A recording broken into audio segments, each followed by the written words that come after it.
Hello, everyone. I'm Raphael Kenyuri. So I'm honored to represent the single sign-on SSO squad in this round. So we've been working on something nice, and it's still in progress. So apparently today I was trying to log into one of our DHS2 instance within ICRC, and guess what? I had to use my email address as the password over there. So that's the same thing that we are planning to replicate over here. So, Anthony, please move to the next slide. So I'll be taking you through the updates of whatever we've been doing. So I'll be using some various abbreviations such as the OIDC, SSO, etc. So for the people who do not understand this technical term, SSO means single sign-on, and then the OIDC means the OpenID. So from the diagram that you can see on your right side, we can see a user, and you can see there is a step one known as click login. In this case, instead of the user entering the username and password, they'll see a button known as login with Microsoft or login with SSO, etc. button over there. So they'll be able to click that. So with this aspect, they do not have to remember their passwords for their CHT instance. And then once they have clicked on that, they'll be redirected to another page, and this page could be the identity provider login page, either Keycloak or Google, Azure, depending on the compliance system that has been integrated within the system. So over there, the authentication will happen on an external platform, which is known the CHT, which will be the identity provider login page. And then once the user has been authenticated over there, once the user has been authenticated successfully, the identity provider will give them a gift, and this gift will be an authorization code to the CHT server. So you can see on step number 3, we're having authenticated, and at this step number 3, the user has received this code. And this code will be taken to the CHT system, whereby the code will be exchanged with something known as the couch session cookie. So because you brought this and you've been able to log in successfully, you got to have this. And with that, the user will be able to log in within the CHT system. Hence the reason why you can see page number 4, whereby the user will be able to see the dashboard. So with this approach, it will be so easy for users to log in easily. It will reduce the login friction and also reduce the aspect whereby the supervisors are able to do the password management, etc. Simply because you'll use your email address to log into most of the system, and this one will enable us to enhance security by centralizing the identity control in one place. So let's now talk about the why behind our work over here. So our main goal is to enable the CHT to authenticate users via the use of the OIDC compliant identity providers using a standard SSO model that is compatible with the CHT application. So we've been able, or we are working on, or we are focusing on a minimal viable product, and we'll try to avoid a lot of things so as just to make the feature work easily and be able to meet our main objective that we have stipulated over there. And then on the same time, we are trying to ensure that the existing CouchDB mechanism still remain in place so that it can help us on the backward compatibility within the system. So with this mechanism, it will be able to give us certain benefits. One is that the users will be able to log in with the credentials that for example, if you join a certain organization, you're given a certain email address and you set your password. So from using that email address and the password, it will help you to log into multiple systems, and CHT is one of them. And with this capability, with this feature, it is highly scalable, since it can be ideal for large organizations that or governments whereby workforce workforce onboarding or offboarding is kind of more frequent. And within these squads, we are working with our various partners, and the partners are helping us on developing this feature. So, Anthony, next.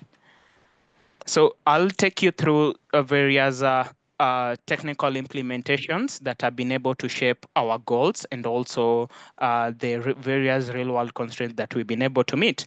And for the maybe to start with, I'll give you some highlights on the various things that we are doing. For example, within the SSO MVP, we are using the OpenID client library so as to be able to handle this OIDC flow. And also, we've been able to compare various authentication, such as the JWT and the proxy authentication as session strategies.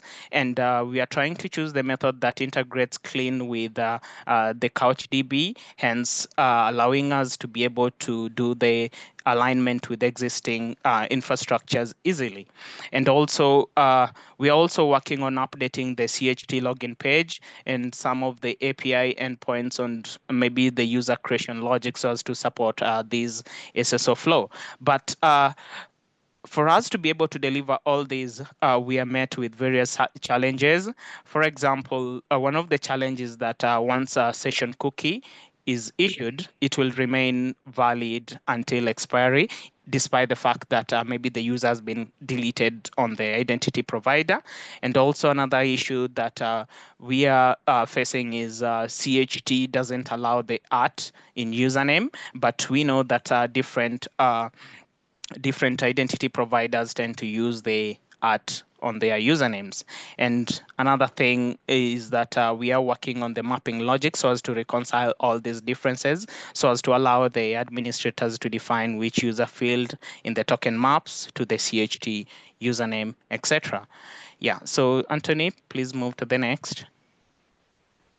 Yeah, so with this MVP in place, we have various things that we are looking forward to accomplish. One, we'd like to accomplish the MVP based on the various feedback and the design doc that we've been able to come up.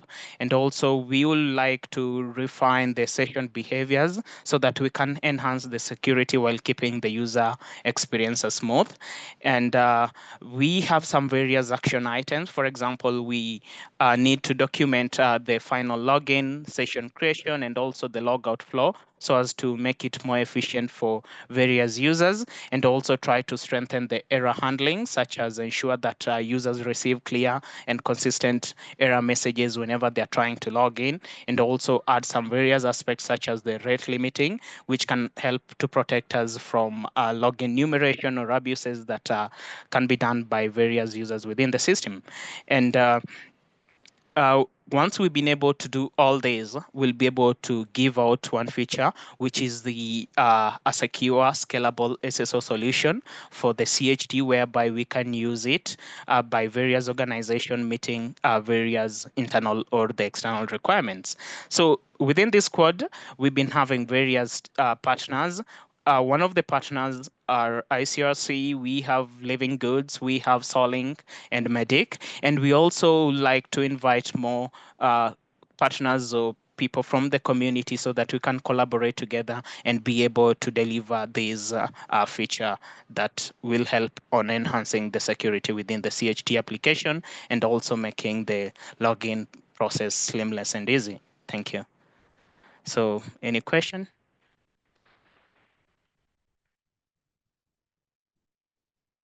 Thank you so much, Raphael. That was an awesome presentation. I have a few questions. The first question is about your first diagram. That diagram was great, but you talked about the user receiving a gift and receiving a code. And I want to ask you, does the user have to do anything in this case, or is it completely seamless? So do they go on, are they taken to an SSO login and then they have to copy paste the code, or do they have to click a button to come back to the CHT? Is everything handled in the background? Is any training required? And so on. Yeah, so everything happens within the background. So the moment you've clicked on login using SSO, you'll get redirected to the identity provider page. For example, if you didn't log into your browser, over there you'll enter your username and password for that identity provider. And then in return, there is the gift or the code is issued on the background. You won't be able to know it, but that's the logic on the workflow that is happening. So we're just trying to tell you good work so you can log into the dashboard, etc. Cool, thank you. So the user doesn't have to do anything except log in, and then they're redirected back and they're magically logged into the CHT. That's great. Yes. Another question that I have is about, like you mentioned that usernames can't have the @ within like the CHT doesn't accept these usernames, and these seems like a very weird exception. And maybe how do you expect to handle, because I expect to have more exceptions like this where it's unknown and you find out much later after you've developed your feature. Are you planning to do any sort of extensive testing, or the MVP will just ship like this and exceptions will be handled in progression? Actually, we are having testing at scale. We are planning to run some end-to-end tests so that we can be using, we can be able to find a way of tackling all these challenges that we are having. And also in regards to the question that you've really asked, we invite more users to come to the Squad so that you can share with us ideas on how we can tackle this at best and be able to deliver something which is efficient for the users. Thank you. There is a question from Nitin in the chat. He says, in many deployments, community health workers use their personal mobile phones for work purposes. These phones are often accessed by family members as well. What are the potential consequences if a family member attempts to access the CHT platform? So let's say the identity provider, within the identity provider, we are mapping using the phone number. So in that case, we can enable a two-factor authentication, whereby the user will be able to enter an additional code so as to log in. So with the two-factor authentication, maybe it can help us to resolve all these. And I invite fellow community members so that you can help me on responding to the questions that you're having. Squad Thanks, members, Raphael. I mean, sorry. Yes. Yeah. Hi, I'm Ashley Jones. I'm a developer relations engineer on the SSO squad. And Nitin, this is a great question, and one that has come up a number of times with the realities in the field of devices being used by multiple personas beyond the primary CHW use. And Raphael is correct in that the SSO flow can provide additional security at login. But I think in practice, most CHWs will remain logged in for a very long period. We would assume that when you launch the CHT, you're already logged in. So in this case, SSO is actually going to not provide any benefits or any drawbacks. It will effectively be the same as if there was no SSO. And the question there is, how can we protect, if the phone is unlocked, the CHT from being used?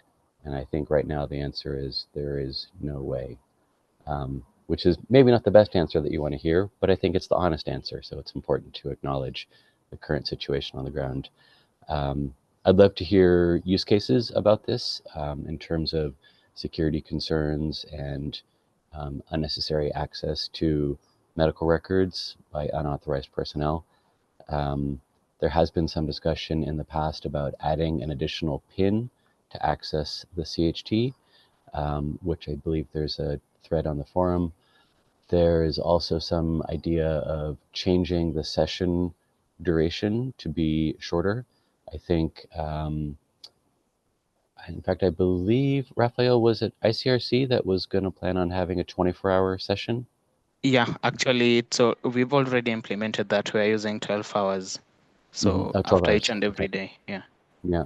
So the benefit there is basically at the end of the workday, or maybe at the beginning of your next workday, you'll be logged out, but you need to be online to log back in.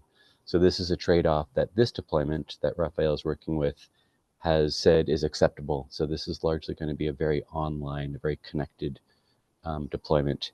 And in Nitin's question, this would defend against that because there's a better chance that the device will not be logged into the CHT.